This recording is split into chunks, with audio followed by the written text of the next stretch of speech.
সবাই একটা জীবন্ত লাশ। আমরা এই 13 বছর থেকে আমাদেরকে নিয়ে সিনেমিনি খেলা হচ্ছে সরকারের। সবাই আমরা এভাবে মারা যাচ্ছে। ট্রেনিং সেন্টারে আমাদের কোনো মেডিকেল টিম নাই, কোনো একটা অ্যাম্বুলেন্স নাই, শুধু সুবিধা নাই, ভালো খাবার দেওয়া হচ্ছে না। সবাই মাথার চাপে মারা যাইতেছে, প্রেশার বেড়ে যাইতেছে। হ্যাঁ, আর 810 টাকা করে আমাদের খাওয়ার বাবদ দেওয়া হচ্ছে। 2 মাস পরে টাকা পাওয়া যাচ্ছে। আমাদের সবাইকে এভাবে মেরে ফেলা হচ্ছে ট্রেনিং সেন্টারে। এক একজনের বয়স 40 বছর করে, 35 বছর করে, 38 বছর করে হয়ে গেছে। এভাবে মানসিক চাপ মানুষের সবার বাইরে যাইতেছে সিভিকদের। আমার নাম তাপস শিকদার। আমরা কোতোয়ালি থানা, কুচবিহার ডিস্ট্রিক্ট কোতোয়ালি থানা। অ্যাম্বুলেন্স ওখানে শুনুন, আমরা যখন 2টার সময় মারা যেত তখন ফোন করছে, রিসিভ করে নাই। অ্যাম্বুলেন্স 2 ঘন্টা পর আসছে মারা যাওয়ার। 2টার সময় মারা গেছে রাত্রিবেলা।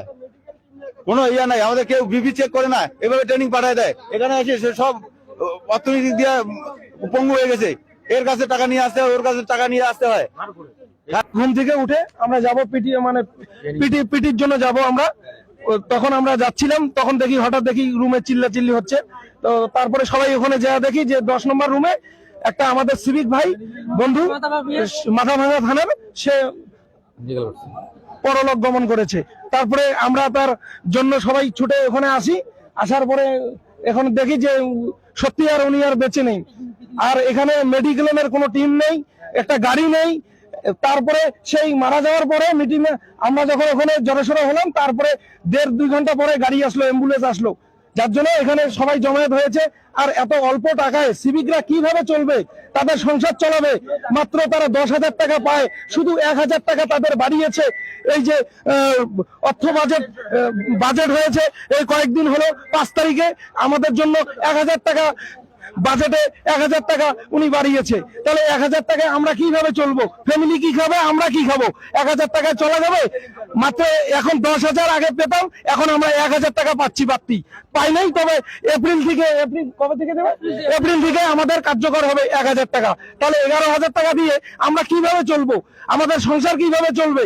আর বাড়িতে আমাদের মা বাবা আছে, ঘর সংসার আছে, ফেলে ধুয়ে আমরা এখানে আসি ট্রেনিং এ। তারপরে আসে আমাদের নানান কাজের মধ্যে এখানে মানসিক চিন্তা ভাবনা নিয়ে আসতে হয়। বাড়িতে কিভাবে চলবে, এখানে আমরা কিভাবে চলবো? যার জন্য আজকে এমন পরিস্থিতির টানাবানায় আমরা এখানে এসে পড়ে আছি। মানসিক চাপ, টাকার আজকে ছেলেটা মারা গেল কেন? মানসিক চাপ, টাকার টেনশন। একদিন পর একদিন নাইট ডিউটি, এই মানসিক চাপ, রেলো ডিউটি কি করবে এই টাকায়? সামান্য টাকায়। তার নাম কি? কি নাম আছে? পঙ্কজ বর্মন, মাথাভাঙা থানা। আমার নাম নিরঞ্জন সোম, দিনাটা পিএস। আমরা চাচ্ছি ঊর্ধ্বতন কর্তৃপক্ষ নর্থ বেঙ্গল আজি সাহেব আসুক, আমাদের সমস্যা জানুক, জানার পরে ওনার ফ্যামিলি আসে, তারপরে নিয়ে যাবে ডেড বডি। এখন তো মারাই গেছেন, এখন আর নিয়ে যে কি হবে? আসতে দেন না ওনার ফ্যামিলিকে। নর্থ বেঙ্গল আজি সাহেব আসুন, আমাদের কথা শুনুন, পরিস্থিতি দেখুন, দেখার পরে নিয়ে যাবে। আমার নাম স্বপন কুমার বর্মন, শীতই পিএস। এখানে এসে সরকারি যে অ্যালটমেন্ট 810 টাকা মানে খাওয়া পারপাসে আমাদের, সেটা হচ্ছে আগে এখানে ক্যাশ দিতে লাগে, আর গভর্নমেন্টের টাকা ঢুকবে সেই 1 মাস 1.5 মাস পরে। হ্যাঁ, আর খাওয়া এখানে নিম্নমানের খাওয়া।